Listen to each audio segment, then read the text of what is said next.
ये कहानी है एक ऐसे आर्किटेक्ट की जिसके घर में एक दिन दो खूबसूरत लड़कियां मदद के बहाने घुस जाती हैं और फिर उसे उकसाकर उसके साथ इंटीमेट होते हैं, जिसके बाद उससे ब्लैकमेल करके उसके लाइफ में क्रिएट करते हैं कुछ ऐसे एम्बेरसमेंट। और ये कहानी शुरू होती है इवन नाम के एक आदमी से जो पैसे से एक आर्किटेक्ट है और वो अपनी वाइफ किरण और दो बच्चों के साथ हंसी खुशी रहता था।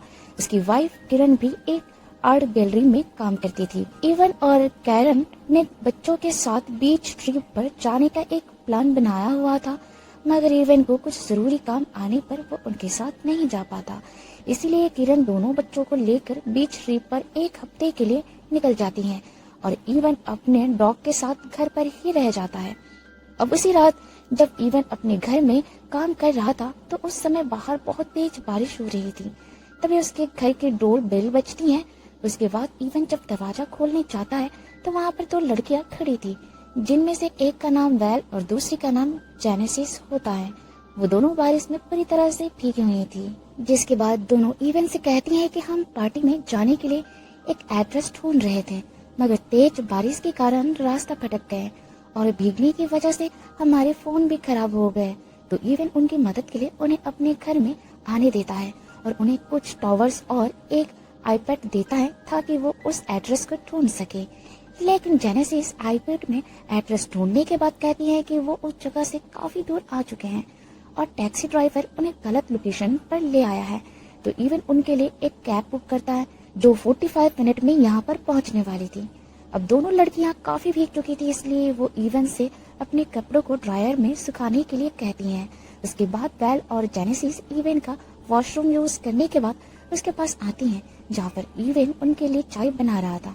उसके बाद वो सभी लिविंग रूम में आकर आपस में बात करने लगते हैं, जहाँ वेल और जेनेसिस बार बार इवन के करीब आने की कोशिश करने लगती हैं, जिससे परेशान होकर इवन दूसरी कुर्सी पर जाकर बैठ जाता है और अपना फोन निकाल कर देखता है, जिसमें कैब के आने का टाइम अब सिर्फ 20 मिनट बचा था।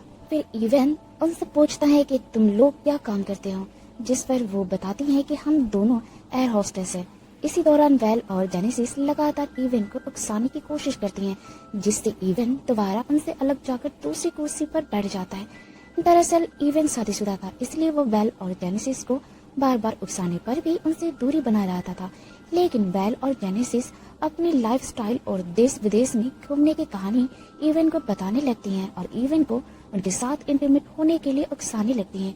इसी दौरान इवन फिर से फोन को चेक करता है और देखता है कि अब कैब सिर्फ 5 मिनट की दूरी पर है। तभी जेनेसिस वॉशरूम यूज करने के बहाने वहाँ से उठकर चली जाती हैं और वेल फिर से इवन को सीड्यूस करने की कोशिश करती हैं।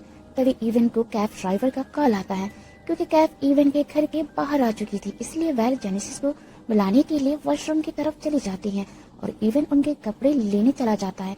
लेकिन वेल और जेनेसिस काफी देर तक वॉशरूम से न आने पर वो उनके कपड़े लेकर बाथरूम की तरफ जाते हैं और डोर नॉक करता है, मगर वो दोनों बाहर नहीं आ रही थी। इवन अपनी आंखों पर हाथ रखता है और अंदर चला जाता है। अब इवन के अंदर पहुंचने पर हम देखते हैं कि वेल और जेनेसिस पूरी तरह से बिना कपड़ों की थी और इवन के अंदर आते ही वो दोनों उसको अपनी तरफ आकर्षित करने के लिए उसके साथ जबरदस्ती करने लगती हैं।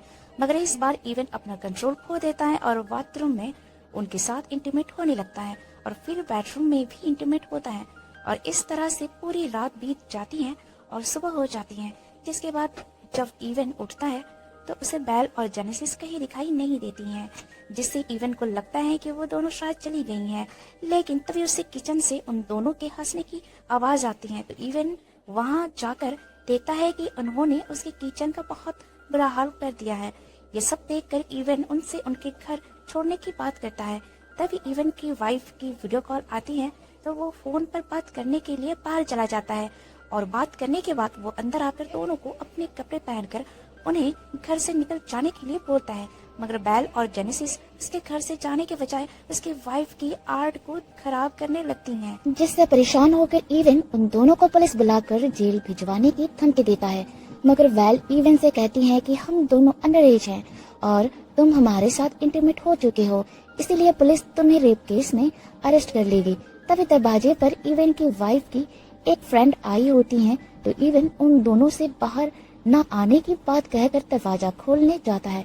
तभी इवन की बात करते समय जेनेसिस वहां आकर उससे चिपकने लगती है, जिस कारण उसकी वाइफ की फ्रेंड इवन को बहुत भला बुरा कहकर वहां से चली जाती है। इसके बाद इवन अंदर जाकर दोनों लड़कियों को बहुत डांटता है और इस बार सच में पुलिस को फोन लगा देता है, जिससे वेल और जेनेसिस डरकर उसके घर से जाने के लिए मान जाती हैं। और फिर जैसे तैसे इवन उन्हें अपने गाड़ी में बिठाकर एक घर के बाहर छोड़कर चला जाता है और वापस आकर वो पूरे घर की सफाई में लग जाता है, क्योंकि वेल और जेनेसिस ने उसके पूरे घर को गंदा कर दिया था। अब उसके बाद रात को जब इवन अपने काम में लग जाता है, तभी अचानक उससे ग्लास टूटने की आवाज सुनाई देती है, जिसे देखने के लिए जब वो जाता है तो वहाँ उसे अपनी फैमिली फोटो नीचे गिरी हुई दिखाई देता है।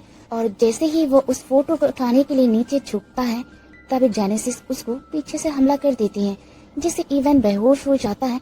जिसके बाद जब इवन को होश आता है तो वो खुद को एक बिस्तर पर रस्सी से बंधा हुआ पाता है और जेनेसिस को चिल्लाकर अपने आप को खोलने के लिए कहता है। तभी बेल वहाँ पर इवन के बेटी की स्कूल ड्रेस पहनकर सामने आती है, जिसके बाद दोनों पास आकर इवन के कपड़े उतारने लगती हैं। लेकिन तभी इवन की वाइफ की वीडियो कॉल आ जाती है, तो जेनेसिस इवन को वेल के साथ इंटीमेट होने के लिए कहती हैं। लेकिन इवन के ऐसा ना करने पर जेनेसिस कहती है कि मैं तुम्हारी वाइफ को वीडियो कॉल पर बता दूंगी कि तुम हमारे साथ मजे कर रहे हो। तो इवन बेल के साथ इंटीमेट होने के लिए तैयार हो जाता है और फिर वेल इवन के ऊपर आकर इंटीमेट होने लगती हैं और इंटीमेट होते हुए बेशर्म की तरह आवाज निकालने लगती हैं और जेनेसिस ये सब रिकॉर्डिंग कर रही होती हैं।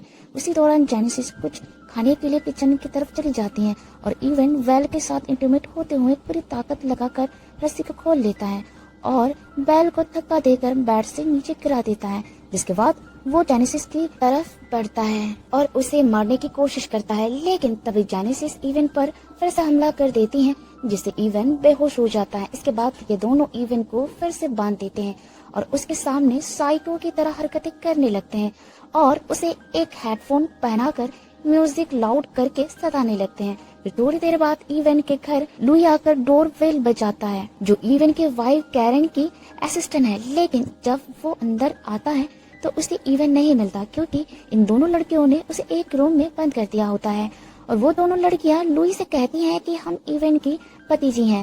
मगर तभी लुई को एक कमरे से आवाज सुनाई देता है और वो जैसे ही वहां जाने लगता है तो दोनों मिलकर लुई की पॉकेट से उसका इनहेलर चुरा लेते हैं। उसके बाद लुई उस रूम में जाता है जहां उसे इवन मिलता है, जो रस्सी से बंधा हुआ था। अब लुई से इवन को ऐसे देखकर घबरा जाता है और उसकी मदद करने के लिए उसे खोल रहा होता है, पर उसी बीच वो दोनों लड़कियां कैरन की आड़ को तोड़ने लग जाती हैं, जिससे लुई उनको रोकने के लिए जाता है। लेकिन इवन लुइस को मना करता है, क्योंकि ये दोनों बहुत खतरनाक है, वहाँ मत जाओ। लेकिन लुइस फिर भी उन्हें रोकने के लिए वहाँ चला जाता है और उन दोनों को रोकने की कोशिश करता है, पर वो नहीं मानती हैं और कैरन के आर्ट को तोड़ रही होती हैं। और इसी बीच लुइस को सांस लेने में तकलीफ होने लगती है, क्योंकि लुइस को अस्थमा होता है और जैसे ही वो अपनी जेब में हाथ डाल के अपना इनहेलर निकालने की कोशिश करता है तो उसका इनहेलर पॉकेट में नहीं मिलता है, क्योंकि उसका इनहेलर उन दोनों ने पहले ही निकाल लिया था। अब वो दोनों लड़कियां लुई का इनहेलर एक दूसरे को कैच करने लगती हैं और लुई उन दोनों से इनहेलर लेने की कोशिश कर रहा होता है और इसी बीच लुई का पैर फिसलकर उसका सर एक पत्थर से टकरा जाता है, जिससे वहीं पर ही उसकी मौत हो जाती है। और ये देख के दोनों लड़कियां हंसने लग जाती हैं। अब ये सब देखकर इवन को ये समझ आ जाता है कि ये दोनों लड़कियां पूरी तरह से साइको हैं। जिसके बाद ये दोनों लुइस की लाश को पेपर से ढककर उसके ऊपर पेंट करके एक मूर्ति की तरह बनाकर उसकी लाश को ठिकाने लगा देते हैं और इवन के फोन से लुइस के फोन पर ऐसा मैसेजेस करते हैं ताकि बाद में लोगों को लगे कि लुई को कैरन की अफेयर चल रहा था और इसका बदला लेने के लिए इवन ने ही लुई को मार डाला है। अब इसी दौरान इवन अपने पैरों से अपनी वाइफ को आईपैड से मैसेज करने की कोशिश करता है, लेकिन इसमें भी वो पकड़ा जाता है और वो दोनों उसका आईपैड बाहर फेंक कर तोड़ देती हैं। जिसके बाद वो दोनों पूरे घर की सारी चीजें तोड़कर तहस-नहस कर देती हैं और फिर उसके घर के गार्डन में एक गड्ढा खोदती हैं। और जब इवन हेल्प के लिए चिल्लाता है तो ये दोनों लड़कियां उसे गन पॉइंट पे रख देती हैं, जिससे इवन डर जाता है और हार मान लेता है।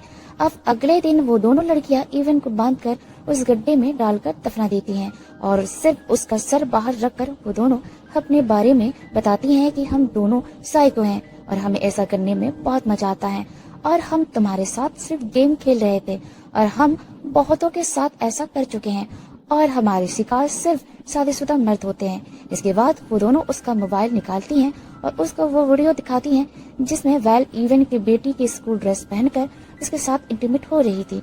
जिसके बाद उस वीडियो को इवन की टाइटल पर लिखती हैं हैप्पी फादर्स डे, ताकि लोगों को ये लगे कि इवन अपनी बेटी के साथ ही इंटीमेट हो रहा है। और फोन को वहीं पर छोड़कर वो दोनों वहां से चली जाती हैं। जिसके बाद इवन जैसे तैसे अपना हाथ निकालकर वीडियो को डिलीट करने की कोशिश करता है, लेकिन गलती से वो वीडियो डिलीट होने के बजाय लाइट हो जाती हैं। थोड़ी देर बाद हम देखते हैं कि इवन की वाइफ और बच्चे घर में आते हैं तो उन्हें पूरे घर के सामान बिखरा हुआ दिखता है, पर कैरन को कुछ समझ नहीं आता और उसे लगता है कि उनके जाने के बाद इवन ने अपने दोस्तों के साथ बहुत मजे किए हैं। और इसी के साथ ये मूवी यहीं पर खत्म हो जाती है।